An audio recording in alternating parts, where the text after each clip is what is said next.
Xin chào tất cả các bạn đã quay trở lại kênh YouTube của An Tuấn. Ngày hôm nay mình sẽ giới thiệu cho các bạn dòng loa sử dụng cho TV là Bose Saba 500. Đây chính là Saba 500. Thanh Saba này thì dài 80 cm với thiết kế siêu mỏng, rất là cao, chỉ tầm khoảng 4 đến 5 cm, với logo của Bose được làm ở giữa loa.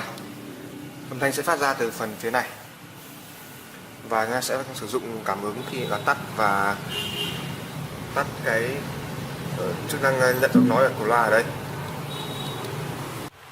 Đối với Saba 500 chúng ta có thể kết nối với loa qua đầu HDMI ra mà Bose cho sẵn, hoặc là chúng ta có thể sử dụng Bluetooth. Và rất thông minh thì Bose Saba 500 có thể kết nối sử dụng qua Wi-Fi để chúng ta chơi nhạc thông qua Spotify hay là Amazon Music. Để tăng cái trải nghiệm âm nhạc của mình thì các bạn nên sử dụng linh kiện theo kèm của Bose Saba 500. Thì đây chính là cục sấp của Saba. Cục sấp nhỏ với âm trầm vượt trội, so với kích cỡ của nó mang lại cái âm thanh cho nó đầy đặn hơn. Mình sẽ quay cận cảnh cho các bạn.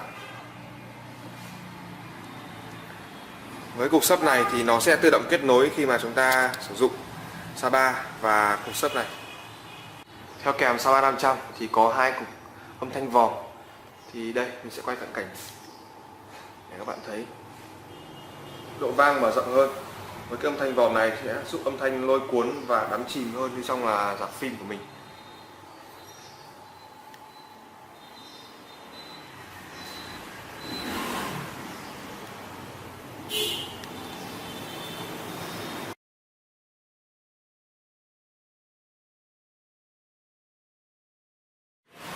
Chiếc Saba này thì có một cái app tích hợp trên cái chiếc loa này, nó tên là Bose Music. Thì đây chính là biểu tượng của nó.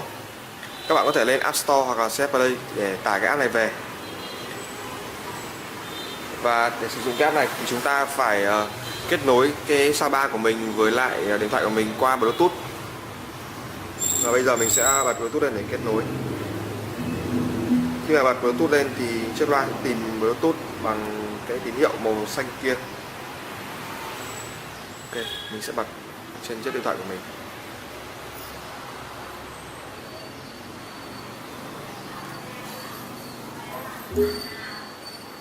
Đã kết nối. Với Bose Music thì bạn có thể dễ dàng lướt qua các bản nhạc của mình ở cùng một nơi. Đây, các ứng dụng như là Spotify này, Deezer hoặc là Amazon.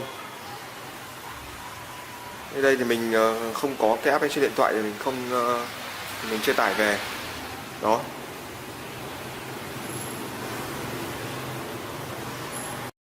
Hôm nay đây là về bán tại An Tuấn, tại cơ sở là Computer Line và Việt Nam của mình.